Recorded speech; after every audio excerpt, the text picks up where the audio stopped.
And I've got Olympia's KGY 1240 radio.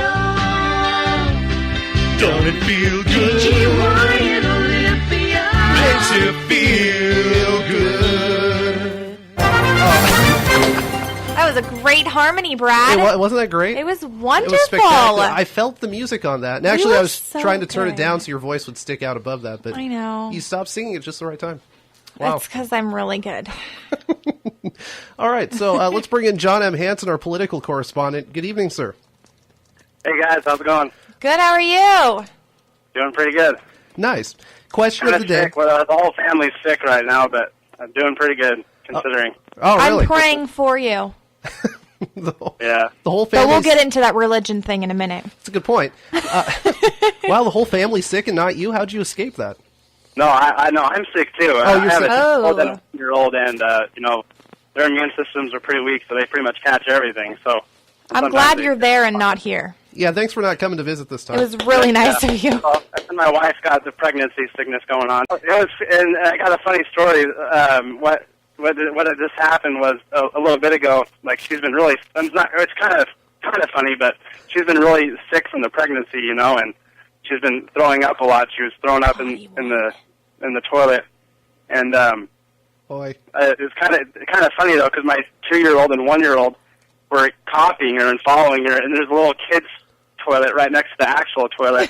So she's throwing up, going, my 2-year-old's in the toilet next to her going, copying her. And I just couldn't help but laugh about it. It was pretty dang funny. So, I'm sorry that she has morning sickness, but you got to say that is hilarious that your little ones are following in suit. so it really is true that they copy everything. I got it on video. Nice. And it is probably true that they do copy everything at that age, including that. You got to watch what you say and apparently what you do. Apparently so. Oh, yeah, you definitely do. Wow. Yep, they'll say word for word what you shouldn't have said, that's for sure. Question of the day, Facebook.com/AM1240KGY, or drop us a line, studio@KGYradio.com. The question is it advantageous for a given candidate to use religion in their campaign? And where this came from is yesterday was Super Tuesday. Mitt Romney did pretty well in that whole thing. But afterwards, his campaign said, quote, "It would take an act of God for any candidate not named Mitt Romney to win the Republican nomination." A pretty big statement coming from the campaign. But it brings up that question, is it advantageous for a given candidate to use that in their campaign? What are you thinking on that, John? I would just say it depends on what you're running for, like who the base is of the voters that you're trying to appeal to. I think for Mitt Romney, if he was out, because he's a Mormon, if he was out, preaching a lot of Mormon ideas and Mormon theology, then it probably wouldn't be good for him, because there's mostly Christians on the Republican base that they're trying to appeal to. But I mean, to mention God and to mention Jesus, which he also believes in, is going to be very effective for him.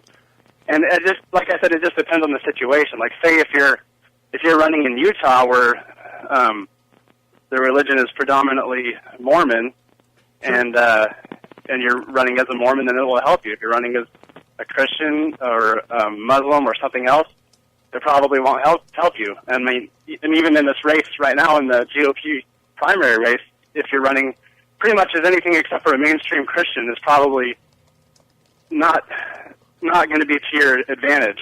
Right. That's kind of an interesting thing, too, because any one religion that you practice or preach in a political context, you're going to alienate certain other people. So maybe just for a campaign reason, maybe you pick the religion that has the biggest numbers. You know what I mean? Right. To try and appeal to those who are out there. Yeah, and I'm a big believer. Like in generally, I think politicians understand that they try to leave their religion out of their policies and out of their campaigns. And they try to keep that separate with their ideas of what they want to do for the country or for their state or whatever. Mm-hmm. But I've definitely seen some of that. And Mitt Romney's been really good at, like, if he gets asked about his state, he'll acknowledge that, it's important to him. But he won't go off on it or, force it in his policies or on the people. But you can tell that he does have, faith in God and does believe in his religion. But I've noticed that with Rick Santorum, kind of taken the route of trying to appeal to the conservative Christians. Sure. And I've like I said, I've watched all the debates, and Rick Santorum, he's an interesting case because he's really just came out of nowhere. Like, I remember when I first started watching the debates, I didn't think he had a chance. He didn't really seem that great of a debater compared to some of these other guys. Yeah, and I didn't think he so. really worked hard. Yeah, and he really worked hard. He like focused on Iowa, which was the first primary, and he just really focused on that. And he did really well there, and it gave him a momentum boost. And now he's in the top. He's the next one underneath Romney, competing for the most delegates right now. Yeah, And, oh, go ahead. Oh, I was just going to say, I totally agree. He kind of came out of nowhere. It's like, I didn't even know who Rick Santorum was, and then all of a sudden he's showing up at debates, he's getting more and more momentum, and now all of a sudden he's right up there with Gingrich, Mitt Romney, and the others. Yeah, he's second in delegates right now, and last night, Romney won, of the 10 states, Romney won 6 states, Santorum won 3, and Gingrich, he won 1. And that was a really close race in Ohio. That was there was like 63 delegates, I believe, in Ohio, and it was a really close race. And I remember I was watching on CNN, and Santorum was up by like 20,000 votes with like 50% of the votes in. And then I turned back later, and Romney barely pulled ahead and won that one.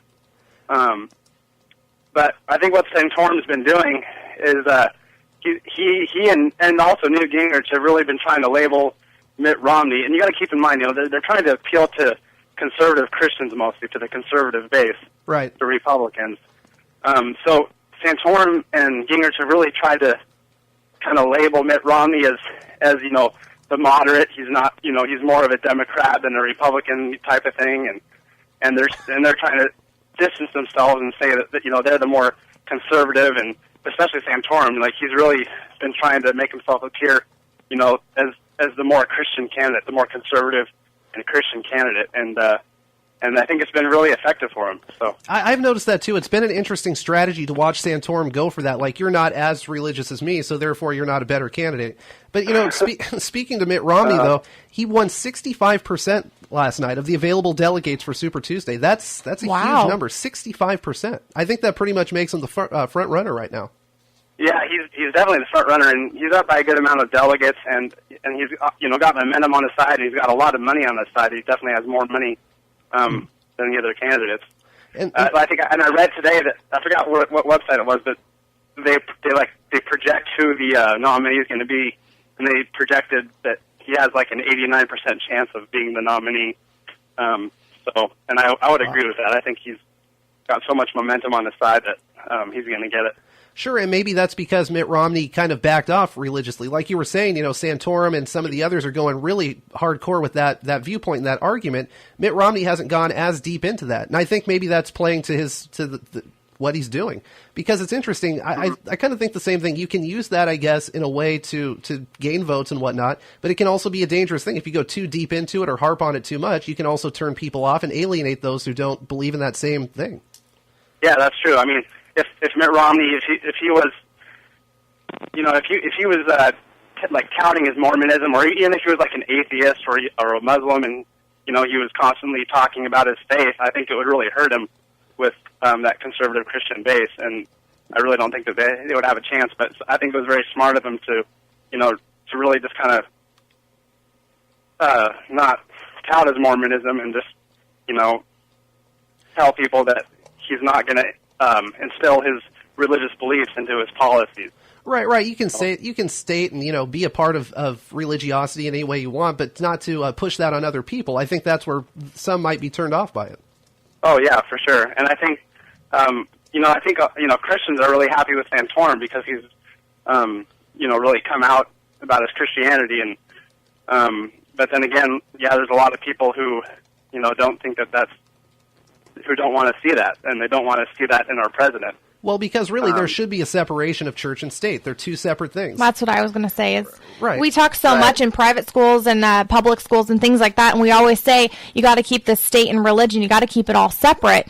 But now, as a presidential candidate, we have all of these guys that are just continuing to talk about their religion and making their religion this mainstream thing. And really, everyone is entitled to whatever belief that they want to have. Sure, but I don't right. believe that as a presidential candidate or even as president that it's your job to make that the prime role, because you're not in it Right. to preach about your religion and to Exactly. gain followers. You're there to lead America into a better day.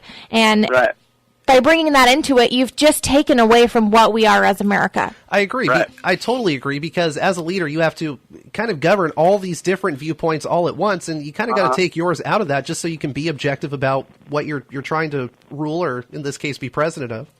Yeah, exactly, and especially especially for a presidential, when the presidential candidates are competing against each other, like if Mitt Romney's going to be competing against Obama, or even if Santorum were to win and compete against Obama, people don't want to see that. Like, I mean, you're not appealing to the GOP anymore. You're appealing to all of America, and that's Right. not going to be effective for you. And that's one of the reasons I don't think Santorum will be very effective, because he's been a little bit too hardcore with his Christianity, I think, and also other things. Like, I mean, I think the biggest issues right now that people are interested in is the economy and our federal budget, Yeah. and just getting that whole situation under control. And Rick Santorum has a record of spending, and his budget proposals are supposed to be pretty bad as far as increasing the national debt. But he is a strong social conservative.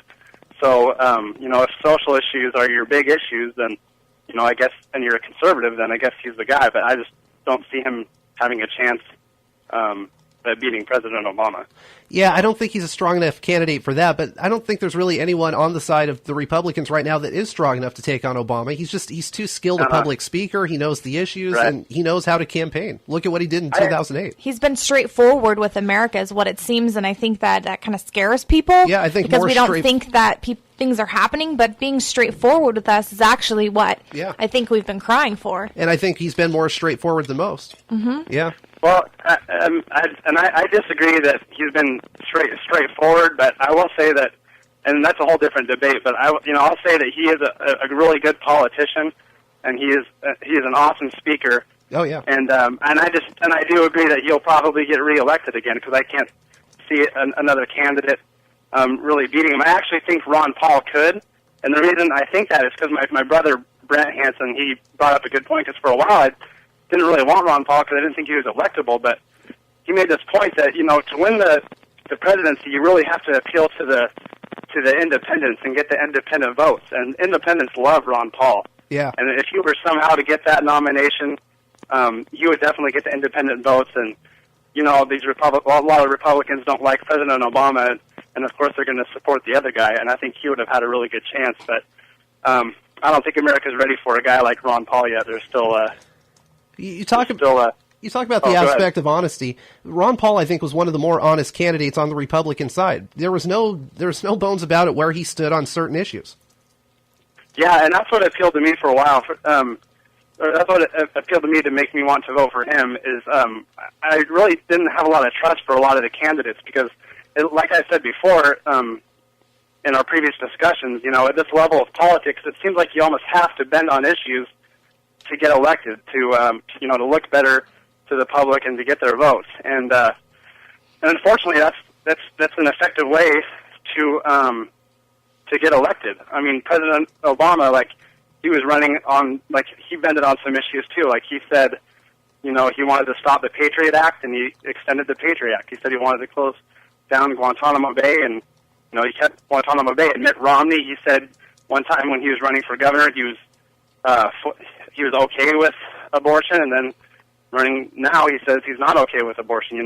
So people bend on stuff, and that's what really appealed to me about Ron Paul. He wasn't the best speaker, but he's very consistent with where he stands on issues, and he's very honest, and he really has a lot of his policies are things that Democrats like and things that Republicans like, and that's kind of what I think we need to have in order for things to to get done in Congress and in the White House. And he's got good Interesting. history going back to the Reagan administration as well, so that was interesting to see. But going back to religion within the campaign, we have seen that in the past really work out well. In 2004, in 2000 as well, President Bush used that, and some would say, where's the fallout there? He won. I mean, he used that kind of thing to get back in.